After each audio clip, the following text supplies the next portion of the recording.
हरियाणा और जम्मू कश्मीर का रिजल्ट आया है, कांग्रेस दावे कर रही थी कि हरियाणा में चुनाव जीत रही है, लेकिन भारतीय जनता पार्टी की बढ़त है, कैसे देख रहे हैं? जम्मू कश्मीर की बात अगर करें तो कश्मीर चूँकि 98% मुसलमान है, मुसलमानों की एक सोच थी कि बीजेपी को वोट नहीं देना।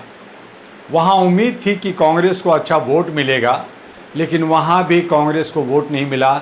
एनसी नेशनल कांग्रेस फारूक अब्दुल्ला को वोट मिला है। वहाँ दूसरा और विकल्प नहीं था। और अगर हम देखें पूरा जम्मू कश्मीर की घाटी को, जम्मू को, तो वहाँ पे जहाँ बीजेपी को 0 आना चाहिए था, 29 सीट जम्मू कश्मीर में लाना, ये अपने आप में एक अचंभा है, एक अचरज है। और बीजेपी की जीत हम कहेंगे कि जम्मू कश्मीर के अंदर बीजेपी की जीत हुई है, हरियाणा अकेला।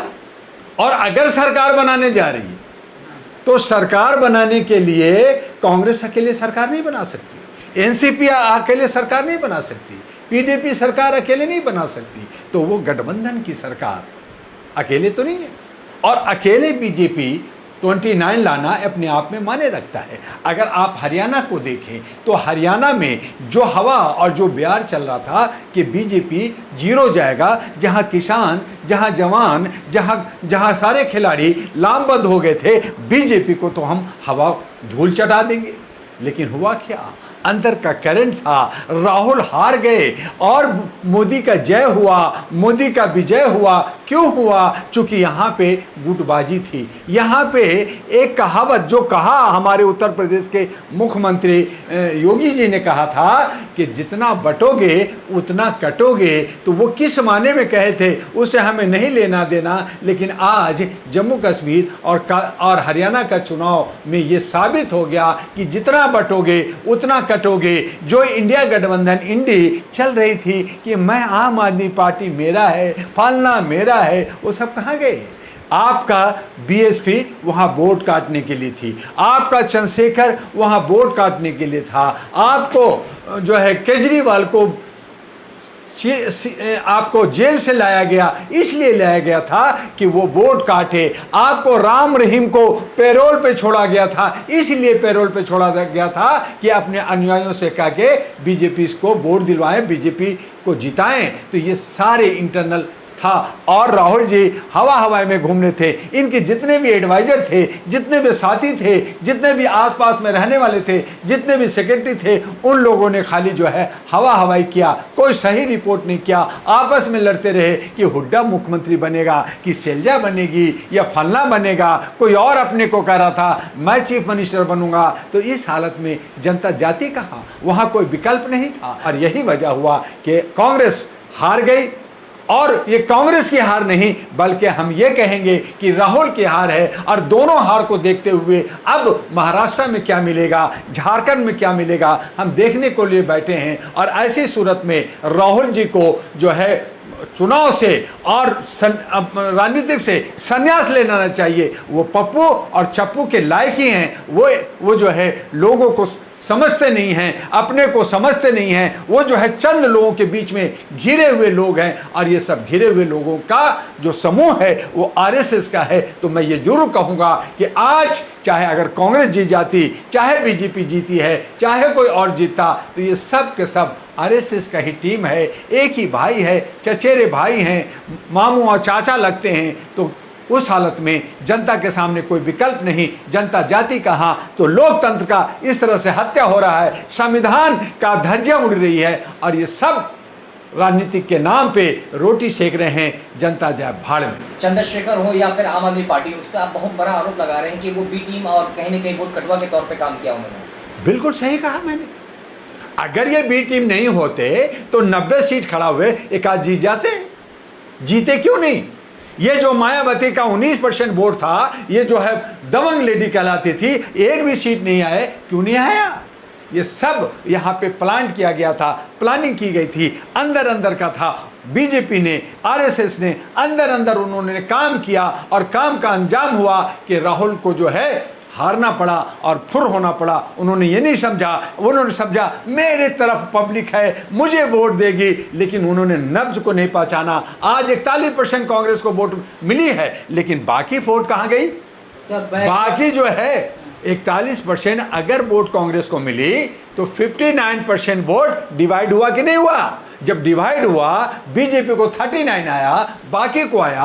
अगर यही कांग्रेस को 50% वोट मिल जाता, 45 मिल जाता और ये जो बटे थे वो एक जगह हो जाता तो कांग्रेस स्वीप कर जाता 90 के 90 सीट। पिछड़ों का वोट नहीं दिला पाए क्या?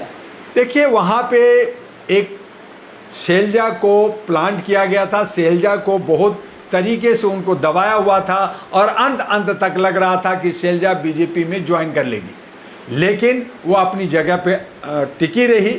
उन्होंने अपना इमेज को बचाना था, लेकिन जहाँ जाट और जो है शैलजा चमार है, तो जाट और चमार की लड़ाई एक दलित और फॉरवर्ड की लड़ाई में पिस गए, दूसरे लोग रहे और उसमें राहुल गांधी इस बात को नहीं समझे। राहुल गांधी को अनाउंसमेंट कर देना चाहिए था कि मेरा नेता, जैसे नायब सैनी को बीजेपी ने पहले ही कह दिया था कि भाई हम जो है खट्टर को हटाए और नायब सैनी जो है वो जो है जीतेगा तो हम उसको चीफ मिनिस्टर बनाएंगे। पहले क्लियर था, तो क्लियर मैंडेटरी में क्लियर उनको मिला और इस तरह से लाडवा से वो जीते। और दूसरी तरफ जो है आपका शैलजा है और आपका हुड्डा साहब हैं और भी एक आपका जो है गुड़गांव से थे।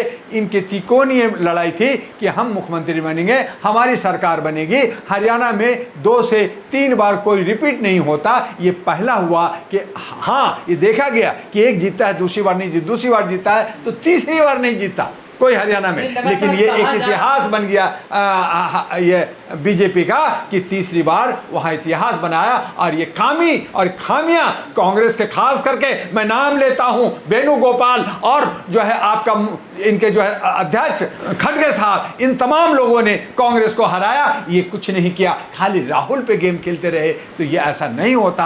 आप बड़ी पार्टी हो, बड़ा पैसा है, बड़ा ताम झाम है, आपके पास बड़े लीडर थे, आपने काम क्यों नहीं किया? हाँ, कहा जा रहा था कि एंटी कैंपेंसी है और लगातार ये प्रचार होता कि किसानों का मुद्दा, पहलवानों का मुद्दा वहां पर जोर शोर से रहा। जर्नलिस्ट महोदय, हरियाणा में किसान हार गया।